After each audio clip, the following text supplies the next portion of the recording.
तो जो भगवान का नाम निरंतर रटते उनमें दिव्य शक्ति जागृत हो जाती। जैसे दो लकड़ियों के बार बार घर्षण से अग्नि उत्पन्न हो जाती शक्ति। देखो ना, दो पत्थरों को आप रगड़िए तो उनमें चिंगारी पैदा हो जाएगी। तो दिव्य चिदानंदमय नाम जब हमारी जिह्वा पे रगड़ होती है तो उसमें ऐसी महान शक्ति जागृत होती। ज्ञान, भक्ति, वैराग्य, विपत्ति, दुख का नाश सब। भगवान कितने समीप है, आपके समीप इतने कि उनसे ज्यादा कोई समीप नहीं है, बहुत नजदीक। जो अनुभव करना चाहो, हमारे प्रभु की यही मानता है। इस खंबे में है तो यही मिलेंगे आपको, और हृदय में है तो यही हृदय में मिलेंगे, और बद्री नारायण में मिलेंगे तो बद्री नारायण में ही मिलेंगे। जहां जैसी भावना करोगे वैसे ही भगवान मिलेंगे। और सर्वत्र है तो सर्वत्र, फिर यहां भी है। नाम जप सब कुछ इसी से प्राप्त हो जाएगा, विश्वास कर लीजिए। तो लोग पूछते हैं कौन सा नाम जप करें, तो पहली बात है कि जो आपके गुरु ने नाम दिया है वो नाम जप करो। यदि आपने गुरु नहीं बनाया तो जो नाम आपको भगवान का प्रिय हो, राम कृष्ण हरि शिव, जो नाम आपको प्रिय हो नाम जप करो। वो आपको गुरु से मिला देगा, गुरु मंत्र दिलवा देंगे, वो आपको भगवत प्राप्ति का सब वही नाम करवा देगा। आप शुरू तो करो नाम जप करना। जिनको सौभाग्य से गुरु मिल गए हैं, अपने गुरु के द्वारा दिए हुए नाम पर आसक्त हो जाओ। और मन का एक स्वभाव है, ये बगल में कुछ लेके चलने का स्वभाव है, गुरु से हटकर कुछ लेके चलने का। ये स्तोत्र ले लें, ये नाम ले लें, ये इसका स्वभाव है। इसी स्वभाव को हटाना है। गुरु ने कहा राम तो राम, गुरु ने कहा राधा तो राधा जीवन, उसी से आप देख लेना सब कुछ प्राप्त हो जाएगा। नाम की बड़ी महिमा है। विभिन्न ग्रंथों में भगवान के विभिन्न नामों को गाया गया है। जो तुम्हें नाम प्रिय लगे, और भगवान के अनंत नाम हैं।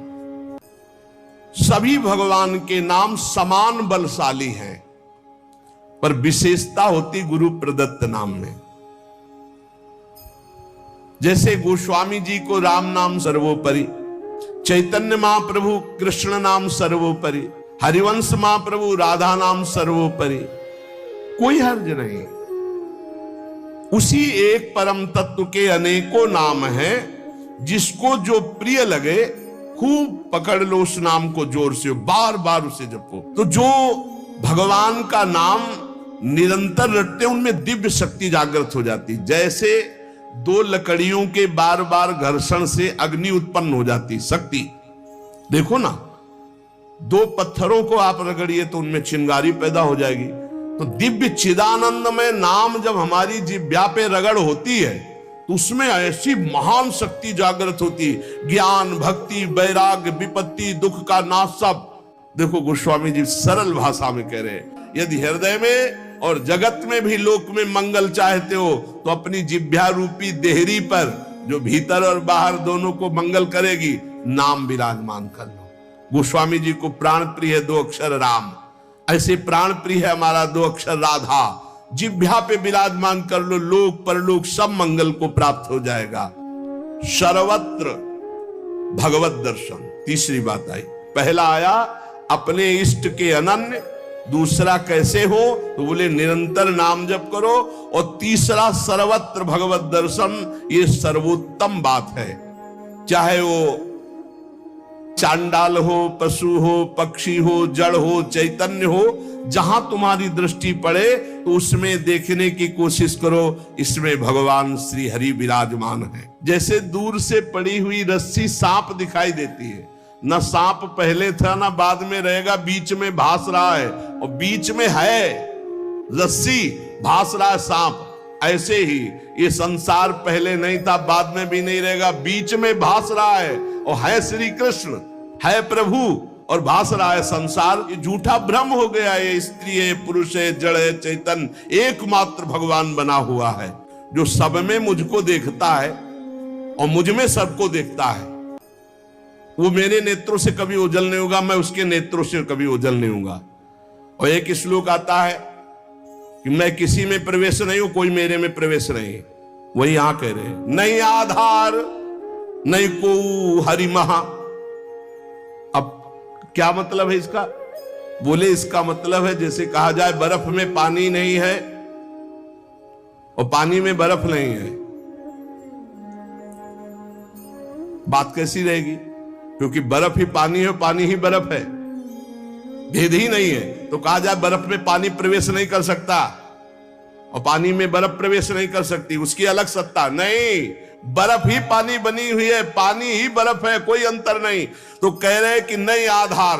बोले कैसी बात कर रहे हो? बोले इसलिए कह रहा हूं कि वही है, दूसरा कोई है नहीं। प्रभु किसी में प्रवेश नहीं करते क्योंकि प्रभु ही है पहले से, तो किसी में प्रवेश करे? और कोई प्रभु में प्रवेश नहीं कर सकता क्योंकि कोई है ही नहीं, प्रभु ही है। स्वयं हरि जगत बने हुए हैं, सब कुछ ये हरि बैठे हैं। बस ये नेत्रों का हमारा दोष हट जाए, चश्मा बदल जाए, केवल हरि है। सिय राम मैं सब जग जानी, मानी नहीं, जानी, जान के देख के। अति समीप, भगवान कितने समीप है?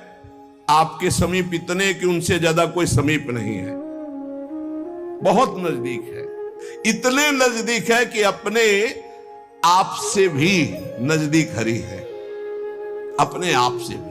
आप अभी अपने को शरीर मान रहे हैं या मन मान रहे हैं या स्वभाव मान रहे हैं, स्थूल सूक्ष्म कारण तीनों से नजदीक भगवान है। और इतने दूर हैं कि जन्म जन्म लग जाएंगे खोजते हुए, मिलना बहुत कठिन है।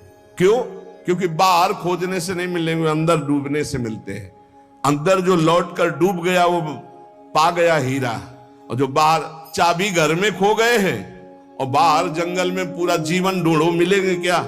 घर में लौटो, अंतर में आओ, बहिर्मुख बात छोड़ो, अंतर्मुख हो करके एक चरणदास चित्त मनंते से अकेले अंदर घुसो। कुछ लेके नहीं जाओगे, प्रेम गलियत साकरी, जितने संबंध सब ये बोझा है, नहीं ले जाओगे अंदर। अंतर्मुख अकेले होकर असंगो हम, और फिर ढूंढो तो मिल जाएगा, वही मिल जाएगा। और जब वो मिलेगा तो ढूंढने वाला नहीं रहेगा, केवल वही वो है जो अनुभव करना चाहो। हमारे प्रभु की यही मानता है, इस खंबे में है तो यही मिलेंगे आपको, और हृदय में है तो यही हृदय में मिलेंगे, और बद्री नारायण में मिलेंगे तो बद्री नारायण में ही मिलेंगे। जहां जैसी भावना करोगे वैसे ही भगवान मिलेंगे। और सर्वत्र है तो सर्वत्र फिर यहां भी है। कैसे भगवान समाये हुए हैं? जैसे दूध में घी। अब दूध में पूड़ी बनाओ, नहीं बन पाएगी। अब प्रक्रिया है, दूध को दही जमाओ, दही का मंथन करो, मक्खन निकालो, मक्खन को सिराओ, घी आ गया। ऐसे ही गुरु प्रदत्त साधना के बिना ये दृष्टि नहीं प्राप्त हो सकती। सर्वत्र श्री भगवान है। भगवान कैसे समाये हुए? पय घृत, दूध में घी के समान। जैसे अग्नि और लकड़ी, लकड़ी में कहीं अग्नि है लेकिन घर्षण करो, अरण्य मंथन उसी को तो कहते हैं। लकड़ी के घर्षण से अग्नि पैदा हो जाती। जैसे एक छोटे से बीज में पूरा वृक्ष है, उसकी डाल भी है, उसका पत्ता भी है, उसका फल भी है, लेकिन उसको जब आप भूमि पर प्रक्रिया से गाड़े, बीज अंकुरित हो, तब आपको यह अनुभव में आएगा। आनंद समुद्र भगवान ही सब रूपों में व्याप्त है। एक बार ये दृष्टि आ जाए कि सर्वत्र भगवान है, वो भव समुद्र से पार हो गया। पर इस दृष्टि में बड़ा धैर्य की जरूरत है, क्योंकि जहां आपकी दृष्टि हुई तहां माया अपना रंग शुरू कर देगी। जब देखने चलोगे ना भगवान को, तो ये द्वंद अपना आक्रमण करेंगे। कभी सुख फंसा लेगा, कभी दुख, कभी लाभ, कभी हानि, कभी मृत्यु का भयावा, कभी मान, कभी अपमान। जो इन सब में भगवान को देखता है वही निकल पाएगा। बड़ा कठिन है जब कोई अपमान करे उसमें भगवान देखे। बड़ा कठिन है जब कोई मारने आवे, कोई कहे आओ भगवान मार दे आके। ऐसा बड़ा कठिन है।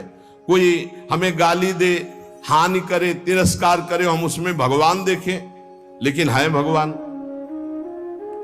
बहुत कठिन है। भगवान एक ऐसी स्थिति दे तभी होता है, नहीं तो ऐसे।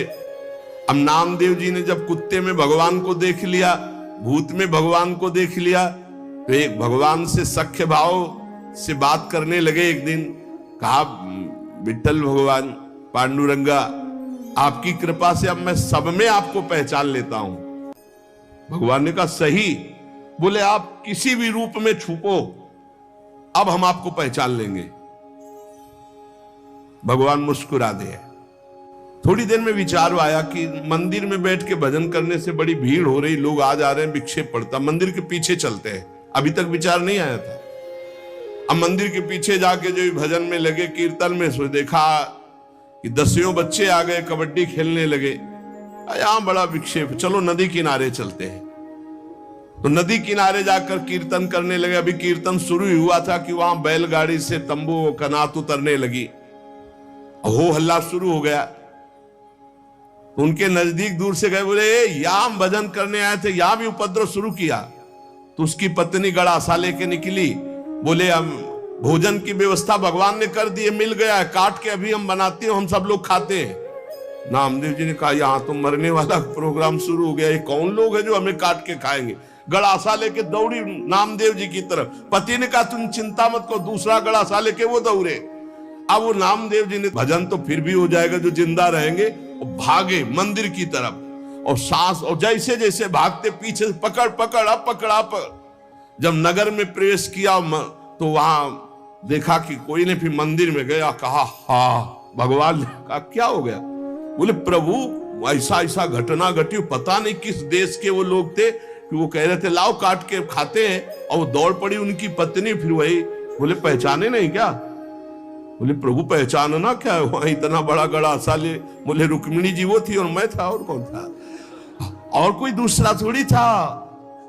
बोले अगर मैं छुपना चाहूं तो तुम मुझे पहचान। बोले प्रभु प्रभु सोई जाले जी देव जलाई जालत तुम्हें तुम्हें। भगवान ये कभी अहंकार न कर ले कि मैं बड़ा भगत बन चुका हूं, सब में भगवान देखता हूं। ऐसा रूप लेके आएंगे कि समझ ही नहीं पाओगे। मान अपमान, सुख दुख, निंदा स्तुति, जन्म मृत्यु, इसे समान देखने वाला जीवन मुक्त होता है। देखो ये, इस पर हमें समान होना पड़ेगा। द्वंद्व विमुक्ता, सुख दुख संगई।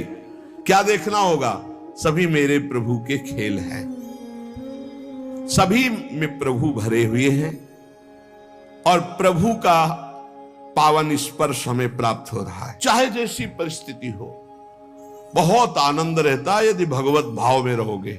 जगत भाव में तो कैसे भी रहो दुख ही दुख है, भगवत भाव में बहुत आनंद।